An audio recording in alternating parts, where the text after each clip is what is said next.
Start. आज हम पढ़ेंगे आवर्तबीजी पादपों में जनन। जीव विज्ञान का पहला अध्याय है। सबसे पहले पिछली कक्षा में आप लोगों ने पढ़ा था जीव विज्ञान की विभिन्न शाखाओं के नाम। तो एक वनस्पति विज्ञान होता है और एक जंतु विज्ञान। उसमें आप लोगों को बताया था कि वनस्पति विज्ञान के अंतर्गत क्या है कि जितनी भी शाखाएं प्राणी विज्ञान की है उतनी ही शाखाएं वनस्पति विज्ञान की है।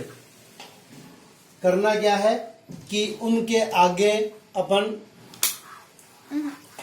जंतु विज्ञान है तो जंतु शब्द लगा देंगे, और प्राणी विज्ञान है जंतु विज्ञान है तो जंतु, और वनस्पति विज्ञान है तो पादप। जैसे भ्रूणिकी, जंतु भ्रूणिकी, पादप भ्रूणिकी। आवर्तबीजी पादपों में जनन, यह भ्रूणिकी का एक टॉपिक है। भ्रूणिकी या अंग्रेजी में कहते हैं एम्ब्रियोलॉजी। नाम से स्पष्ट है। लॉजी का अर्थ होता है स्टडी या अध्ययन। स्टडी यानी अध्ययन। एम्ब्रियोलॉजी, एम्ब्रियो का अर्थ है भ्रूण। तो एम्ब्रियोलॉजी क्या हुई? भ्रूण का निर्माण और उसका विकास और उसका अध्ययन जिस शाखा के अंतर्गत करते हैं उसे भ्रूणिकी कहते हैं। यहाँ आवर्तबीजी पादपों में जनन दो प्रकार का होता है, अलैंगिक जनन और लैंगिक जनन। तो भ्रूणिकी के अंतर्गत अपन लैंगिक जनन पढ़ते हैं, क्योंकि लैंगिक जनन के अंतर्गत ही भ्रूण का निर्माण होता है। सर्वप्रथम अपन बात करते हैं आवर्तबीजी। आवर्तबीजी यानी वे पादप जिनका बीज किसी आवरण के द्वारा ढका हुआ होता है। पादप का मतलब वह सजीव जिसकी कोशिका के चारों ओर कोशिका भित्ति पाई जाती है। जनन, सजीवों द्वारा अपने समान नए जीवों का निर्माण करना जनन कहलाता है। यह सजीवता का एक प्रमुख लक्षण है। यहां हम बात करते हैं सबसे पहले इसके अंतर्गत एक टॉपिक आता है अपना, जिसे अपन कहते हैं पीढ़ी एकांतरण। पीढ़ी एकांतरण, पीढ़ी एकांतरण क्या है? इसको समझने से पूर्व थोड़ा सा अपन पीछे की कक्षा में चलते हैं कि पादप को अपन दो भागों में विभाजित करते हैं। कौन कौन से? एक पुष्पोद्भिद, और जैसा कि आप लोगों को बताया हुआ है कि जीव विज्ञान में किसी भी शब्द के पहले ए लग गया, इसका मतलब वो चीज क्या है, उसमें अनुपस्थित है। तो पुष्पोद्भिद और अपुष्पोद्भिद। अपुष्पोद्भिद का मतलब जिसमें पुष्प का निर्माण नहीं होता। पुष्पोद्भिद का मतलब है जिसके अंतर्गत पुष्प का निर्माण होता है। अपुष्पोद्भिद को पुनः दो भागों में विभाजित करते हैं, निम्न और उच्च। निम्न का मतलब है ऐसे पादप जिनमें जड़ तना पत्ती का निर्माण नहीं होता। उन पादपों के शरीर को कहते हैं थैलस या सुकाय। इनमें आता है कौन? शैवाल, कवक और जीवाणु या बैक्टीरिया। इसके पश्चात उच्च पादपों के अंतर्गत दो आते हैं, ब्रायोफाइटा और टेरिडोफाइटा। उसके बाद में पुष्पोद्भिद को दो भागों में विभक्त करते हैं। कौन कौन से? आवृतबीजी, जो अपना टॉपिक चल रहा है ऊपर, आवृतबीजी। और दूसरा अनावृत, यानी आवरण के पहले अपन ने क्या लगा दिया? इसका मतलब उनमें आवरण अनुपस्थित है, अनावृत बीजी। फिर आवृतबीजी को दो भागों में विभक्त करते हैं। कौन कौन से? पहला है द्विबीजपत्री और दूसरा है एक बीजपत्री। अब अगर अपन विकास के दृष्टिकोण से देखें तो सबसे पुरातन पादप है शैवाल और सबसे आधुनिक पादप है एक बीजपत्री आवर्तबीजी पादप। अब देखो इनकी मुख्य प्रावस्था क्या है। तो प्रावस्थाओं को अपन n के द्वारा प्रदर्शित करते हैं। n, 2n, 3n। बोर्ड की परीक्षा में एक प्रश्न आया हुआ है। 3n कौन होता है? भ्रूण पोष। प्रश्न आया था भ्रूण पोष की सूत्र गुणिता क्या होती है? तो भ्रूण पोष की सूत्र गुणिता 3n।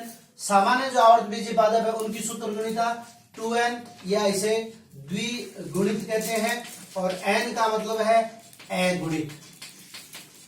इसी प्रकार इससे आगे भी अपन जा सकते हैं 4n 5n 6n and nn so n। ठीक है, इसको कहते हैं बहुगुणिता, जिसका अध्ययन अपन आगे के अध्यायों में करेंगे। तो अब यहां देखो, शैवाल मुख्य प्रावस्था अगुणित, कवक मुख्य प्रावस्था अगुणित, जीवाणु मुख्य प्रावस्था अगुणित, ब्रायोफाइटा मुख्य प्रावस्था अगुणित द्विगुणित, टेरिडोफाइटा द्विगुणित, द्विबीजपत्री द्विगुणित, एक बीजपत्री द्विगुणित, अनावर्त बीजी द्विगुणित। अब पीडीए एकांतरण क्या है? पीडीए एकांतरण छोटा सा टॉपिक है, 2n n, अर्थात द्विगुणित अवस्था, जैसा कि अनावृत बीजी, टेरिडोफाइटा, द्विबीजपत्री, एक बीजपत्री पादप है। द्विगुणित अवस्था से अगुणित अवस्था और अगुणित अवस्था से पुनः द्विगुणित अवस्था, अथवा ये जो स्थिति अपने पास जिनकी मुख्य प्रावस्था क्या है? अगुणित है, तो अगुणित अवस्था से द्विगुणित अवस्था और द्विगुणित अवस्था से अगुणित अवस्था का एकांतर क्रम में पाया जाना पीडीए एकांतरण कहलाता है। हालांकि यहां हम पादपों के अंतर्गत दो अलग शब्दों का इस्तेमाल करेंगे। क्या? अगुणित के लिए युग्मकोद्भिद, और द्विगुणित अवस्था के लिए शब्द काम में लेंगे क्या? बीजाणुद्भिद। तो परिभाषा क्या हो जाएगी हमारी?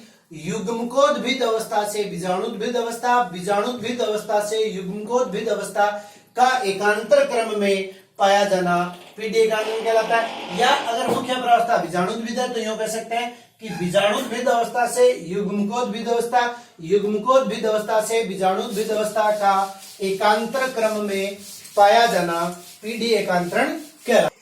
जनन, जीवों द्वारा अपने समान नए जीवों का निर्माण करना जनन कहलाता है। जनन दो प्रकार का होता है, अलैंगिक और लैंगिक। लैंगिक जनन, जैसा कि आपको पूर्व में बताया हुआ है, लैंगिक जनन में दो मुख्य घटनाएं होती है, युग्मक निर्माण और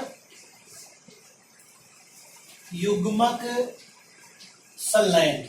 युग्मक निर्माण को अर्धसूत्री विभाजन भी कहते हैं और युग्मक संलयन को निषेचन भी कहते हैं।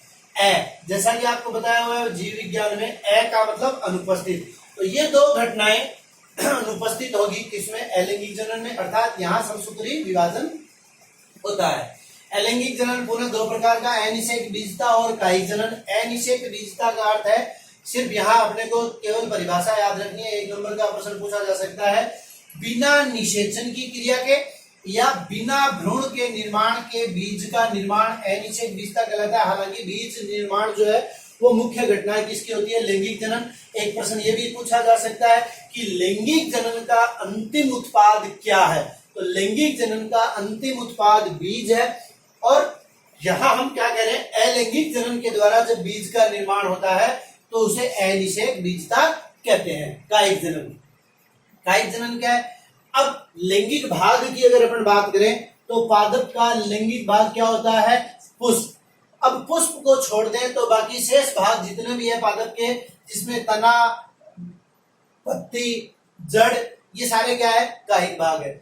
इन कायिक भाग के द्वारा जब नए पादप का निर्माण होता है तो उसे कायिक जनन कहते हैं। कायिक जनन पुनः दो प्रकार का होता है, प्राकृतिक और कृत्रिम। प्राकृतिक का अर्थ है कि प्रकृति में जब पादप के कायिक भाग के द्वारा अपने आप नए पादप का निर्माण होता है तो उसे प्राकृतिक कायिक जनन कहते हैं। मनुष्य के हस्तक्षेप के द्वारा जब पादप के कायिक भागों के द्वारा नए पादप का निर्माण किया जाता है तो उसे कृत्रिम कायिक जनन कहते हैं। सबसे पहले अपन बात करते हैं प्राकृतिक कायिक जनन। तो इसमें आपको ये ध्यान में रखना है कि यहां से अगर कोई प्रश्न आएगा तो सिर्फ 1 नंबर का प्रश्न आएगा, तो उसके अनुरूप मैंने आपको ये प्रदर्शन कर दिया यहाँ पे कि तने द्वारा, पर्ण द्वारा, मूल द्वारा, पत्र प्रकलिका, इसके ऊपर अपन बात कर लेंगे। बाकी यहाँ सिर्फ उदाहरण पूछे जा सकते हैं कि तने द्वारा, तो आप लोगों को पता होगा तने के 3 प्रकार के रूपांतरण होते हैं। पहला है भूमिगत, ये वाले कंद, प्रकंद, घनकंद, शल्क कंद, ये भूमिगत तनों के प्रकार है। ये अर्धवायवीय और वायवीय। अर्धवायवीय में ऊपरी भूसारी, उदाहरण आपको याद रखना है घास, अंतः भूस्तारी पुदीना, भूस्तारी स्ट्रॉबेरी, भूस्तारी का जलीय पादप के अंदर जलकुंभी। इन तनों के द्वारा नए पादप का निर्माण प्रकृति में अपने आप होता है। भूमिगत तनों के अंदर कंद, आलू, प्रकंद, अदरक, घनकंद, अरबी, सलकंद, लहसुन। अर्थात नए पादपों निर्माण आलू में कंद के द्वारा, अदरक में प्रकंद के द्वारा, अरबी में घनकंद के द्वारा, लहसुन में सलकंद के द्वारा प्रकृति में अपने आप होता है। ठीक है। पर्ण द्वारा कायिक जनन, तो पर्ण के अंतर्गत आप लोगों को ध्यान में रखना है कि जैसे मान लो ये पर्ण है, ठीक है, और ये एक पर्ण के किनारे जब कट फट जाते हैं इस प्रकार से, तो इन फटे हुए किनारों के ऊपर कक्षस्थ कलिका विकसित हो जाती है और ये पर्णे जब टूटकर जमीन के संपर्क में आती है तो नए पादप का निर्माण कर लेती है। उदाहरण पत्थर चट्टा, बिगोनिया, बिग्नोनिया, ये इनके उदाहरण है। मूल द्वारा शीशम, मुराया ऐसे पादप हैं जिनमें जड़ें या कुछ विभिन्न प्रकार की घासें आप लोग देखते हैं बरसात के दिनों में अपने आप नए पादपों का निर्माण हो जाता है। इसका मतलब उनके भूमिगत भाग, यानी भूमिगत भाग क्या है, जड़ या मूल, वो सुरक्षित रहती है और अनुकूल परिस्थितियां उनको मिलने पर वो अपने आप को प्रदर्शित कर देती है। तो वो क्या हो गया, मूल द्वारा प्राकृतिक कायिक जनन। अब जो इसमें सबसे इंपॉर्टेंट है पत्र प्रकलिका। तो क्या होता है, किसी भी संरचना का निर्माण जब होता है पादपों के अंतर्गत, तो उसकी जो प्रारंभिक प्रावस्था है उस प्रारंभिक प्रावस्था को अपन कहते हैं कलिका। तो यहाँ जिस कलिका को पुष्प का निर्माण करना होता है उसे कहते हैं पुष्प कलिका। अब इसको निर्माण किसका करना है, पुष्प का, और पुष्प क्या है, लैंगिक भाग है। लेकिन पुष्प का निर्माण करने से पूर्व ही यह कलिका टूटकर गिर जाती है और भूमि के संपर्क में आके नए पादप का निर्माण कर देती है। तो इसे कहते हैं पत्र प्रकलिका या जननांगों द्वारा कायिक जनन। अगेव, डायोस्कोरिया इसके उदाहरण है। ये आपको याद रखना है, ये इंपॉर्टेंट भी है। अगेव, डायोस्कोरिया, इनके अंतर्गत क्या होता है, जननांगों द्वारा कायिक जनन। या अलग से भी प्रश्न पूछा जा सकता है, जननांगों द्वारा कायिक जनन किस में होता है, तो अपन उदाहरण लिख देंगे अगेव या डायोस्कोरिया। उसके बाद में अपन बात करते हैं कृत्रिम कायिक जनन। कृत्रिम कायिक जनन क्या होता है, जब मनुष्य के द्वारा पादप के कायिक भाग से नए पादप का निर्माण करवाया जाता है तो उसे कृत्रिम कायिक जनन कहते हैं। 3 प्रकार इसके, कर्तन, स्तरण और रोपण। इनमें से 2 की चर्चा हम अभी करेंगे, रोपण और लैंगिक जनन को हम कल पढ़ेंगे। कर्तन, कर्तन का मतलब होता है कटिंग। आप लोगों को पता है जब हम कपड़े सिलवाने के लिए जाते हैं टेलर के पास, तो टेलर क्या करता है, कपड़े को काट देता है और काटने के पश्चात उनको विभिन्न तरीके से जोड़ता है। तो कटिंग करते वक्त छोटी छोटी कतरनें बच जाती है। उसी प्रकार अपने को यहाँ क्या करना है कि पादप का जो भाग है, तो कर्तन 2 प्रकार का हो सकता है। अगर हम मूल की कटिंग कर रहे हैं तो मूल कर्तन, और तने की कटिंग कर रहे हैं तो स्तंभ कर्तन या तना कर्तन। अब कटिंग करते वक्त ध्यान ये रखना है, एक चीज और आप लोगों को पता है फिर भी मैं रिपीट कर देता हूं कि तने और मूल में क्या अंतर है। तो तने के ऊपर पर्व और पर्व संधियां पाई जाती है, मूल के ऊपर पर्व और पर्व संधियां नहीं पाई जाती। पर्व और पर्व संधियां क्या होती है, ये आपको पूर्व में भी बताया गया है। इस प्रकार से गन्ना या बांस, मक्का, बाजरा, इनके अंतर्गत आप इस प्रकार से संरचना देखते हैं, जैसे ऐसे लगता है कि अलग अलग भागों को जोड़कर बनाया गया है। तो ये वाला जो भाग है पर्व संधि कहलाता है, और बीच वाला जो बेलनाकार भाग है इसको कहते हैं पर्व।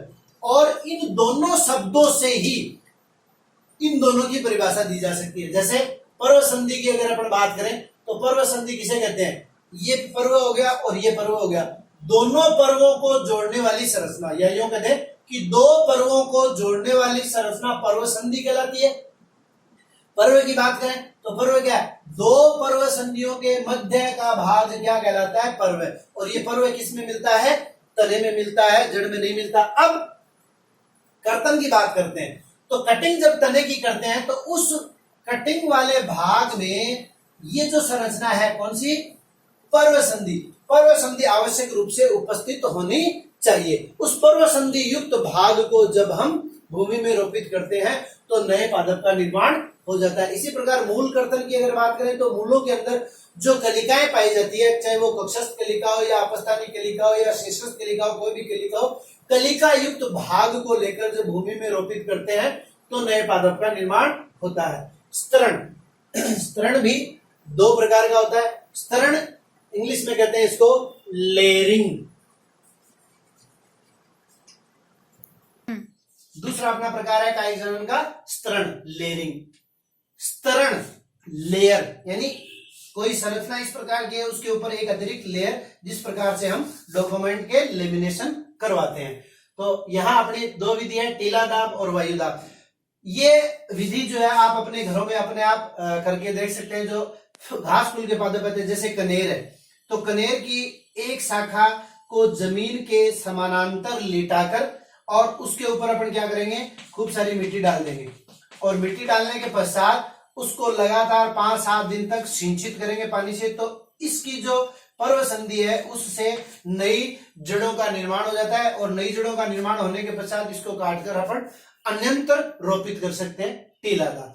अब जो हार्ड प्लांट है, कठोर पादप है, जिनकी शाखा को हम जैसे शीशम है, मुरैया है, अपने नीम है, बरगद है, जिनको हम उनकी शाखाओं को जमीन के समानांतर नहीं लिटा सकते, तो उनके लिए क्या करते हैं कि इनकी जो शाखाएं हैं उस शाखा को, जैसे ये शाखा है, उस शाखा की अधिचर्म या बार्क को हटाकर, यहां से अपन ने क्या कर दिया, इसको हटा दिया और हटाने के पश्चात में नमी युक्त पदार्थ जैसे मोस लगा देते हैं या रुई लगा देते हैं और वो लगाने के पश्चात इसके चारों तरफ पॉलीथीन बांध देते हैं।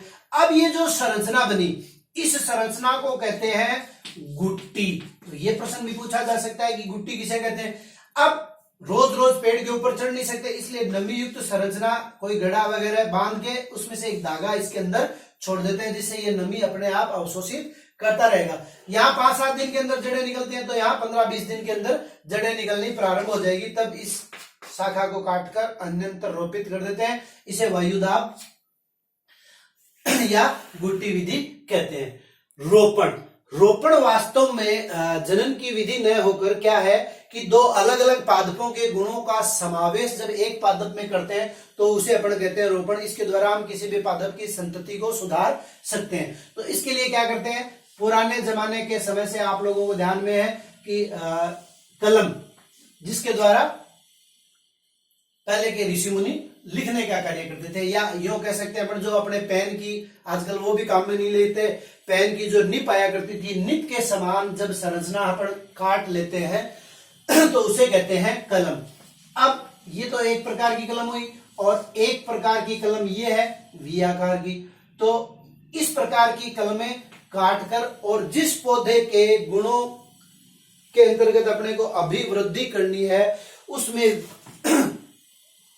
वी आकार का या टी आकार का चीरा लगाकर और ये कलम उसमें रोपित कर देते हैं। उससे पहले रोपण तो दो अलग अलग पादपों के गुणों का समावेश अपन एक पादप में करें, तो इस प्रकार से भी कर सकते हैं कि दोनों अलग अलग पादपों की कलम तैयार करके और फिर उन्हें इस प्रकार से यहां धागे से बांधकर और गोबर या हार्मोनों से, तो हार्मोन अपने पास मिलते नहीं है तो गोबर से उपचारित करके और इसको भूमि में रोपित कर सकते हैं, नए पादप का निर्माण हो जाता है। अब यहाँ क्या है कि मान लो ये पादप ए है, ये पादप बी है, तो जो कलम ऊपर की तरफ रहेगी उसे तो हम कहेंगे कलम और जो नीचे की तरफ रहेगी उसे कहेंगे स्कंद। हालांकि है दोनों यही।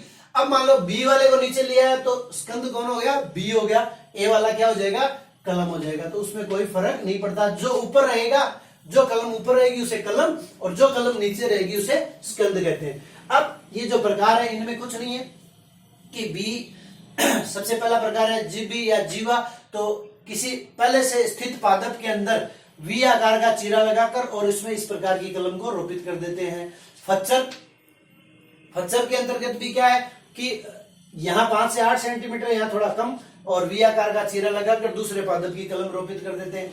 कलिका के अंतर्गत भी यही चीज है, यहाँ कलम नया बनाकर क्या करते हैं, सीधा कलिका का रोपण कर देते हैं। किरीट या मुकुट एक नई अवधारणा है वैज्ञानिकों की, हालांकि अभी तक इसके प्रत्यक्ष प्रमाण नहीं प्राप्त हुए, लेकिन यहाँ क्या करते हैं कि जो बड़े आकार का वृक्ष होता है उस बड़े आकार के वृक्ष को काट के इस प्रकार से और उसमें अलग अलग पादपों की कलमें क्या कर देते हैं, रोपित कर देते हैं। जैसे मैं यूं आपको कहना चाहूं कि नीम के पादप पर ही अपने को क्या हो, चीकू के फल भी मिले, आम के फल भी मिले, तो ये अलग अलग पादपों की कलमें तैयार करके इसके अंदर रोपित कर देते हैं, तो ये एक राजा के मुकुट के समान संरचना बन जाती है, जिसे किरीट या मुकुट ग्राफ्टिंग कहते हैं।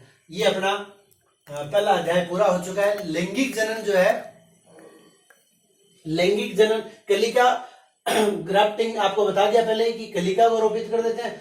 दूसरा बचा है लैंगिक जनन, तो दूसरे अध्याय के अंतर्गत अपन पुष्प की संरचना से और लैंगिक जनन को प्रारंभ करेंगे।